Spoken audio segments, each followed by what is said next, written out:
and we're in for a real treat to end day one of our summit. Annie Smith of Cannes Lions is going to showcase some of the best work that champions sustainability in the advertising industry, which, as I said, is all connected to Action 5. So please, can we welcome Annie to the stage?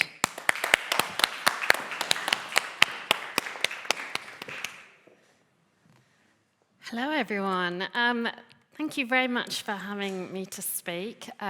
Delighted to be here. I'm aware I'm between you and something tasting lovely at a glass upstairs, so hopefully I can round off today with some interesting ideas and inspiration from the winning work that we saw this year at Cannes Lions.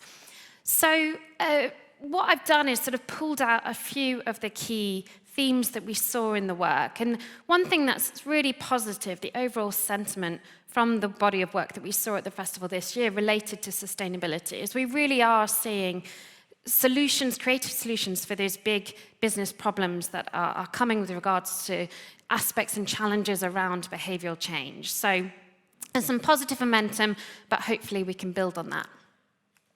So one of the key things that we saw was this concept of multi-fix solutions. I'm going to stand here so I can see my notes a bit more.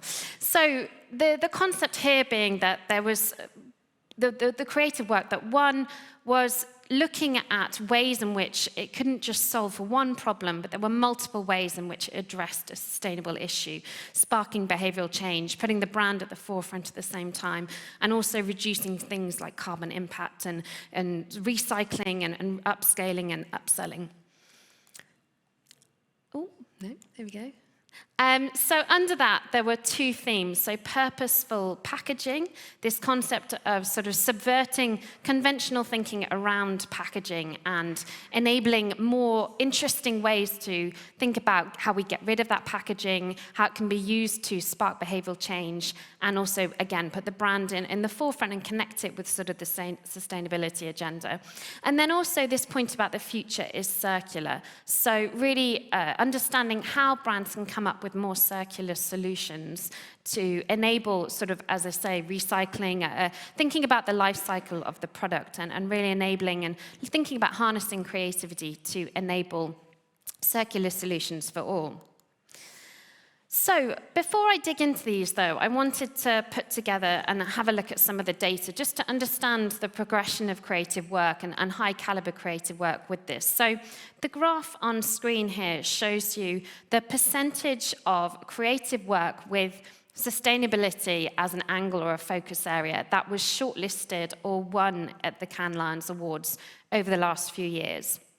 So what we can see, which is a really positive step, is that more, since 2019 in particular, more of that work is shortlisted and winning, which is really positive to see.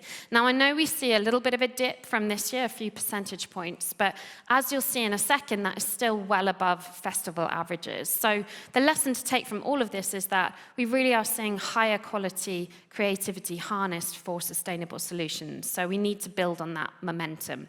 And actually, the other interesting point was we saw more sustainability work coming through from all over the Lions. So in 28 of the 29 Lions that we have within the roster of Cannes Lions Awards, we saw sustainable initiatives winning and being shortlisted. So again, that point that people are really harnessing all sorts of different types of creativity to deploy creative, sustainable solutions, which is really positive. So as I mentioned, in terms of that festival average, what's really good to see as well is that this is high caliber creative work. So 15% of work related to sustainability went on to be shortlisted this year, and 6% then went on to win a Lion. And that is versus festival averages of 9.9% in terms of shortlisted and 3.2% in terms of winning. So you can see, basically, the story is that the caliber of creativity is higher, which is really good to see. Another really interesting and positive step that we've seen is we've seen a 93% growth of entries into the climate action category between 2019 and 2022. So there really is so much more work centered around climate action and then going on to win as well. And then final thing, just to really reinforce the fact that this is driving sort of not just impact sustainably for the world at large, which is a really good thing, but actually driving business impact. So 1 in 4 sustainability-focused entries into the creative effectiveness lines, which, as we know, you must, in order to win or enter into the creative effectiveness lines, you have to have already won a line for your creativity. You then come back, re-enter it with updated financial impact that it's had or brand awareness success metrics.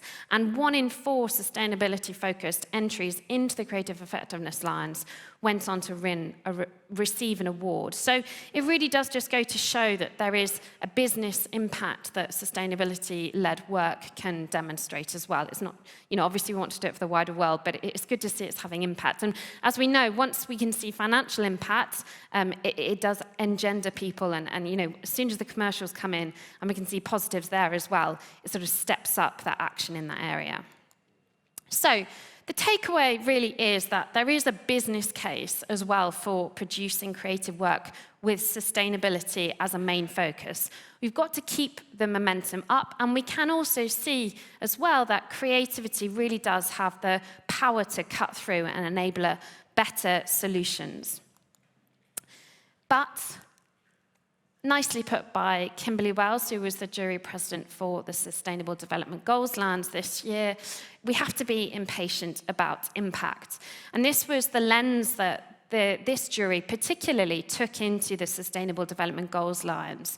So they were really looking for and using that lens of, is this work creating structural change on a greater level? And can we see long-term scalable impact from the work that's put forward? And that was very much the lens by which they used to judge that work.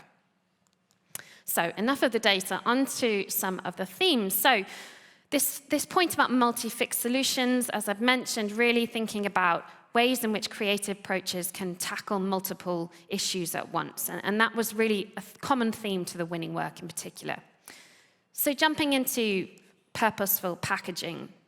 So this is really about brands rethinking and instilling and injecting creativity into the way that they think about packaging, repurposing, reusing, etc., trying to think about how they turn that waste into something different. So a really good example in practice is this piece, Smart Fill, by VML Wana Mumbai for Unilever. So Smart Fill is this in-store experience based in India where Unilever lets customers come in using plastic bottles that they might have at home. It might even be competitors' plastic bottles or cartons, and fill them up in stores. So very much removing its branding from the packaging, which we know is a sort of key way in which it gets its messages across. SmartFill won 3 lines, including a gold in creative commerce. And it was also the highest awarded piece of work in the household goods sector. So let's take a look and remind ourselves at this.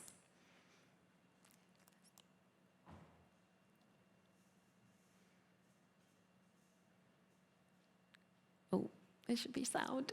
Is there any sound? Sorry, I'll start again.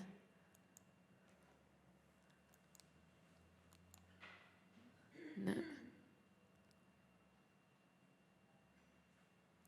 Wonder if we can.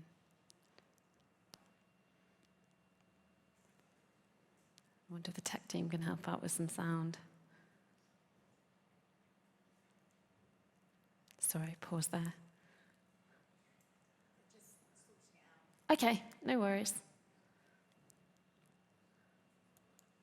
Maybe just to sort of set this up a little bit more in terms of the piece of work. So what particularly stood out to the judges, as you'll see in a second, is the fact that Unilever were able to come up with a commerce solution, and they delved into sort of particular cultural nuances that they knew were intrinsic to the Indians. So they'd really done their homework in understanding the insights behind the work, this culture of thrift, and also the fact that many Indian households are always looking at, they'd already seen, for example, in supermarkets that people were happy to come and bring their own carrier bags so that they didn't get charged, and they were also incentivized by discounts and coupons, etc., So they knew that that was going to, having this idea of bringing your own packaging in and saving money on buying the product, the new product in the bottle, and actually just filling it up in these units was really good.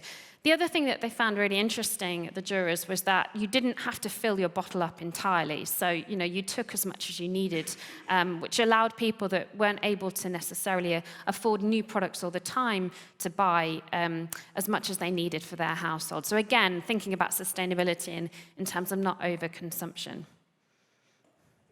Yes? Okay, perfect. All right, here we go. There we go. Introducing Smart Fill, an in-store experience that lets our customers buy Unilever liquid products while reusing other brands' plastic waste. From old packs to soda bottles to even competing packaging. A new business model inspired by the common Indian practice of repurposing.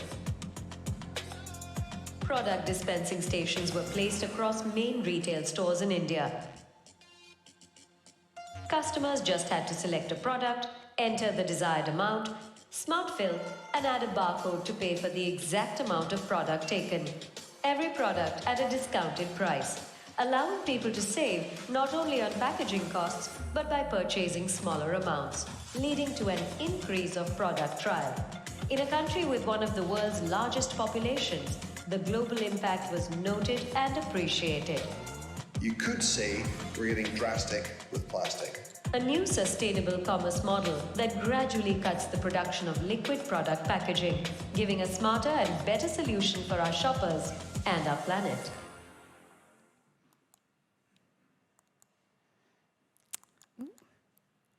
Hang on, sorry, go back one. So, as I'd mentioned there was really two aspects of this work that stood out to the jurors, and it was really interesting. We talk about behavioral change all the time with creative work, but it's about looking into those behaviors that already exist and leaning into them. So we had the culture of thrift, as I'd mentioned. People were incentivized by reduced rates if they were able to bring their own cartons, etc. And also this cultural practice of they'd found within the Indian communities that people tended to sort of hold on to boxes and spray cans and plastic bottles, etc., and put things in them already at home. So it was already behavioral aspect that they could tap into, and that's one of the reasons it worked so well. And Unilever, they knew they were part of the problem. 9 out of 10 of the products that household goods products are Unilever ones in the Indian community. So they understood that they had to be the ones that tackling this issue at the heart, because already Indian households are very full of products from Unilever. So they were able to really think about how they could reduce the amount of packaging by eliminating it completely and letting others, people use even other competitors' bottles to refill. So really interesting there but they didn't see impacts in terms of results. There was a really positive sentiment about this piece of work. So a couple of additional examples. I wondered if you could move my slides on down here as well, if that's possible. A couple of additional examples for you. So firstly, on Plastic Off by Whirlpool. So this was a really small step in terms of the supply chain of Whirlpool that is going to make a big difference over time as they scale it up. So here they've designed packaging that your household good comes in, and so when you take the packaging off, you can put it into the the washing machine, put the cycle on the wash, and it dissolves it completely. So it's a really incredible piece of work. This is on their premium products to begin with, but they are scaling it up in other markets as well. And another example that we have is Cap the Tap. So this is from Reckitt through their Finish product. So they uncovered this insight, Reckitt uncovered this insight, that 46% of people have said that they're not willing to really change their behaviors, even in light of the sustainability agenda, which is quite sad, but I guess there's other preoccupations that we might have. So they really thought about how they could use their packaging and come up with another use of it when it's in people's hands. So they took the cap of the bottle and allowed people to add it onto their tap, and it acts as a percolator. So it reduces water consumption by around 70% when you have that percolator on the tap. So just a really interesting way, really simple, creative idea on how these tiny modifications, they can add up to big change. So just rounding this theme off, a few thought starters, is this idea of, how can we reimagine the role of packaging? Can it be used differently to both rethink how we get rid of it, how we reuse it, repurpose it, and also help deliver on brand promise as well? So, on to the next theme, the future is circular. So, Lion winners this year, as I'd mentioned, really tapped into the circular economy. We saw many more examples coming through of people really looking at every aspect of the product life cycle and understanding how they could inject creativity to change the way in which it worked, to reduce carbon footprints or rethink how they got rid of waste or resell and upsell clothing that might otherwise go into landfill. And this is a really interesting piece of work that stood out. So this is by a Scandinavian fashion company called Samso.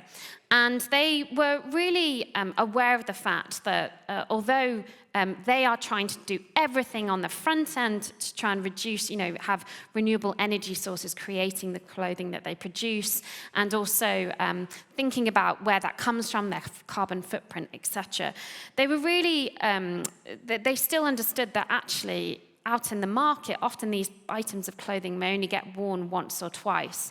So it's really about encouraging and facilitating a new lease of life for that product. So they tried to remove every friction possible to allow people to resell the item of clothing, something we often all think about but don't often get on with because it might just seem as if it's going to take a bit of issue to get it across to somebody else. So let's take a look at what they did to creatively rethink that process and remove the friction for people. Here we go.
So what really stood out to the juries about that piece was the way that it leans into existing behaviors. So Samso understood that 33% of consumers feel that once they buy a piece of clothing, they're only going to wear it 3 or 4 times. And although there is an appetite to gain money from resales, they're not really getting on with it. So they really tapped into this idea of how can we take that aspect of friction and remove it and make it a lot more of a seamless thing.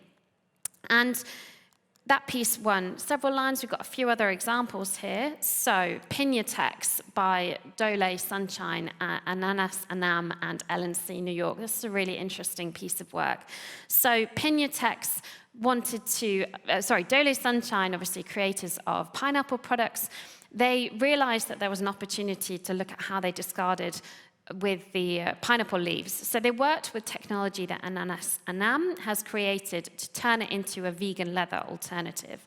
And what's really interesting about this piece of work is that it's not only been able to do something sustainable with that waste product that Dole Sunshine produces, but has quite literally created an additional revenue stream for Dole Sunshine. So they now work, they've got $100 million worth of revenue from creating this vegan alternative product, which is pretty incredible for a fruit producer. And what's really interesting is they've then been able to consider how they can apply that to other areas and other fruit produce. And they're working now, with business partners that they might never have worked with before, such as Hugo Boss, Nike, and others, etc., really trying to influence and work with fashion partners. This other piece that you can see on the right-hand side, this is Plug-in by Renault. So this is a really interesting circular economy idea of kind of using resources from other places. So although many more people are buying electric cars these days, actually one of the friction points is the number of charging points. So when you go into rural communities, there's that worry that you're going to run out of electricity in your car, which is stopping people from buying the cars in the first place.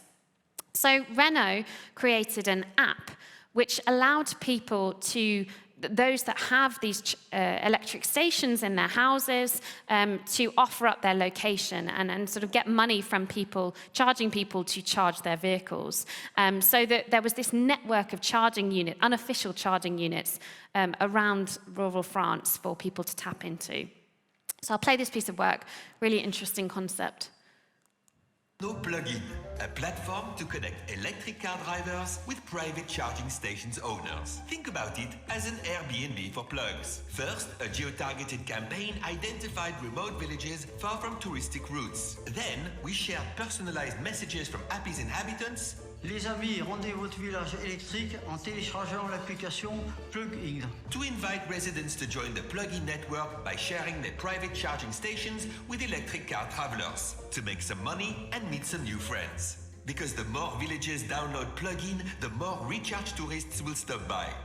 And while waiting for their car to be charged, they can discover restaurants and shops, revitalizing these charming, small and forgotten villages.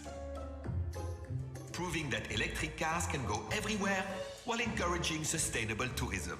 And it all started right here only 2 years ago. Et voilà! What we called a happy ending turned out to be a happy beginning. Et voilà. Ouais, bonne journée. So what's interesting about that piece is the build, the longevity that we've seen with it. So you heard there about the starter piece, the Village Electric, where Renault went to Appy, the village, and convinced, offered out all the residents to have electric cars to demonstrate that they can work in rural environments. And building on that, they've created the app. And this leads into something that Colleen de Courcy, who was the Glasslands jury president, said was really imperative for work this year. Can that solve be perpetuated over time?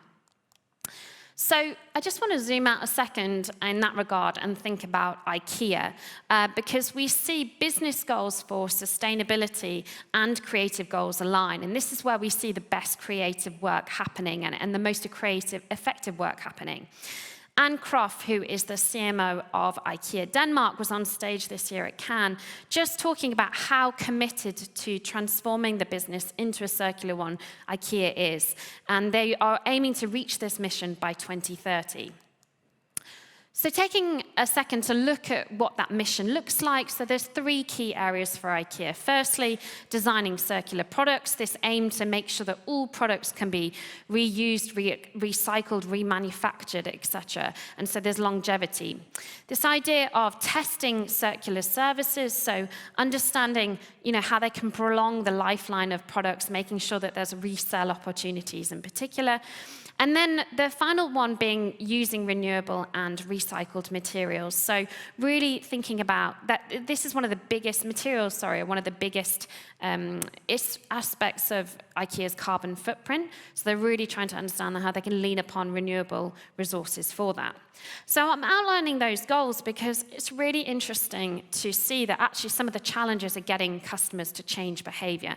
And this is where cut-through creativity and why we have to have high-caliber creativity is so important. And we see IKEA using their creative work to try and reinforce their mission. So, for example, this was a piece of work that created a really big cultural shift. This is Buy Back Friday, produced with Edelman in the UK. And what they did was encourage people to, they bought back pieces of IKEA furniture from people and then created this space in store where they resold those pieces of furniture. So a real cultural shift away from a day which often has a focus of excessive consumption. And then this year, that really builds on this. This piece inspires people to live sustainable lives at home, showing us that it can really be easy and affordable to be sustainable. So I'm going to let the piece of work doing the talking. This piece of work won 2 Lions, including a gold in direct. IKEA presents Circular, a circular deal that's better for your wallet and the planet. We launched the first part of the campaign by running ads without any products, for the first time in IKEA history. The ads asked people to sell their old furniture back to us, and so they did, bringing back 155,000 pieces of IKEA classics before Black Friday. We then restored and advertised their old furniture at discounted prices in the campaign's second part, asking people to save more than money if they couldn't tell the difference between new and old. This is now part of IKEA's plan to expand its second-hand furniture hubs, a resale trend that's better for the environment. And to top it all off, we bought back our old design classics from several second-hand sites and resold them at original prices in a big lottery on Black Friday, both physically at events in IKEA warehouses and digitally on Instagram Live.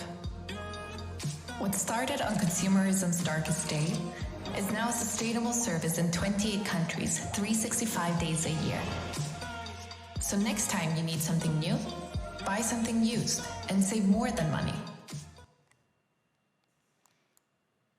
So this is really enforcing that idea of making sustainability more accessible for consumers. They're making it so much easier and affordable to have those same quality IKEA products, or certainly the products that we all know and love. And it also, on the business side, we can see, I haven't got the stats here, but if you look at IKEA's annual revenues year on year, they are only growing, which goes to show that all of this work towards the sustainability agenda is having a business impact, as well as being good for the world overall. And that piece of work, just some results to share with you. Got the right side, there we go. So, 150,000 pieces of furniture received, value proposition of 20%. So you really can see that it's increased brand affinity and measurable commercial success for IKEA. And they're rolling out this idea. Another thing that's really impressive about it is the scalability of it. So we can really see how it's also helped it become a sustainability leader. In this year's Sustainability Leaders Group, IKEA was listed 4th of the top 11 companies. So it really is focused on this. It's setting the business imperative right from the very top and using creativity to cut through. So rounding off this section and sort of bringing everything to a close, there's absolutely no doubt that brands really need to be tapping into and propelling the circular economy to help support our global sustainability agenda. But stepping back to make it a reality, like IKEA, we need to make sure that this comes from a business strategy overall. It's not just something that sits with the marketing and communications team. However, what's also really positive to see, though, is that when that does happen, those two align. And when creativity is applied across the business, we can really create lasting impact with the sustainable solutions that are sort of driven from creative work. So I know I've taken us over, but thank you very much. I hope that was interesting and happy to answer any questions upstairs.